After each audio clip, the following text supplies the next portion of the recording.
10 first aid mistakes explained by a professional. When someone's in danger, of course, people rush to help. But even if these good Samaritans mean well and are being very brave and selfless, they can end up putting the victim in even more danger if they don't know how to properly administer first aid. That's why it's crucial to avoid these 10 common and very dangerous mistakes and learn what you should do instead. Be sure to click that subscribe button and turn on post notifications to join the bright side of life.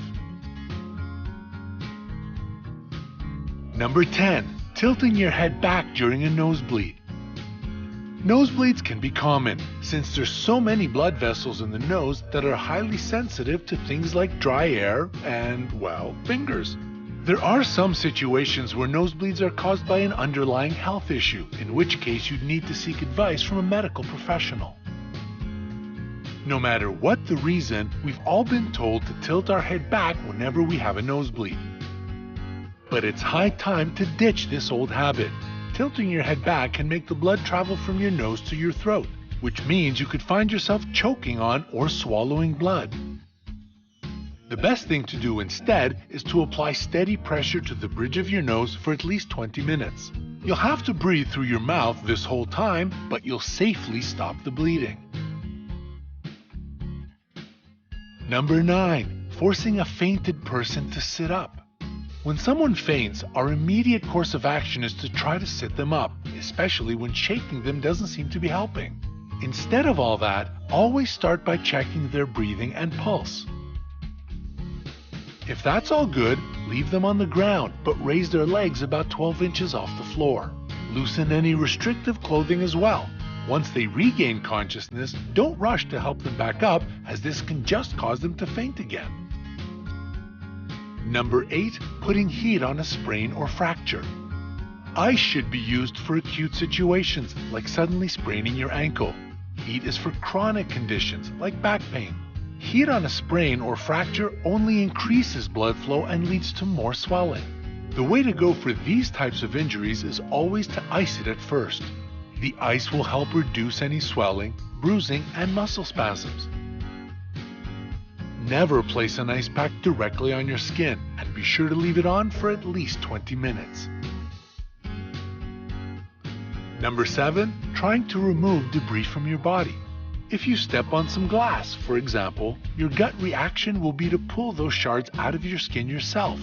But if the tool you use isn't sterile, or if you underestimate how deep the wound is, you risk getting an infection and doing further damage. So make sure you're using a clean, sterile tool, or leave it in the hands of professionals. When it comes to debris in your eye, it's best to close your eye, put a piece of gauze over it, and head to the hospital. Number 6. Treating a burn too quickly. The first step to treating a burn is to run it under cool water, but a common mistake is to just do it for a few seconds or a couple of minutes tops. If the water is to actually help the skin, you need to hold the burn under it for at least 20 minutes. The heat from the burn can go deep across several layers of skin, so even if your skin is cool on the surface, the heat can still be trapped underneath, which is why you need to expose it to cool water for such a long time. Number 5. Going straight into the Heimlich maneuver for choking victims. The Red Cross has updated their guidelines on how to give first aid to choking victims. So instead of going straight for the Heimlich maneuver, here's what you're supposed to do instead.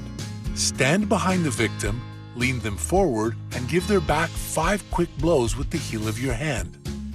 Only if that doesn't work at first can you follow it up with the Heimlich maneuver. Administer 5 quick abdominal thrusts and keep doing it until the airway is unobstructed.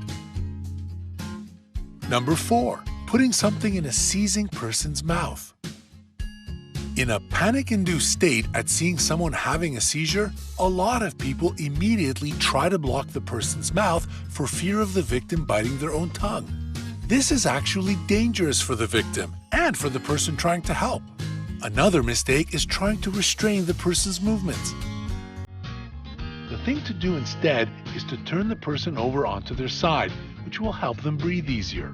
Also, clear out the area of any dangerous objects the victim could hurt themselves on. Most seizures only last no more than 5 minutes, so you have to stay calm.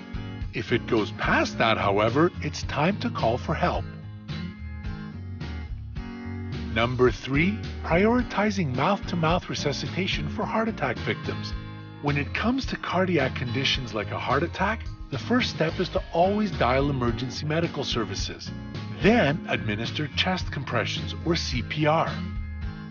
According to the American Heart Association, CPR can double or even triple the chances of someone's survival. Even if the victim isn't breathing and there isn't a heartbeat, the body has enough oxygen that you can help it circulate thanks to CPR. A common mistake is to think that mouth-to-mouth resuscitation is more important than chest compressions. But that's not the case according to the guidelines for CPR set by the American Heart Association. So, now you know that if a person near you collapses from a cardiac condition, focus on chest compressions and don't go near their face.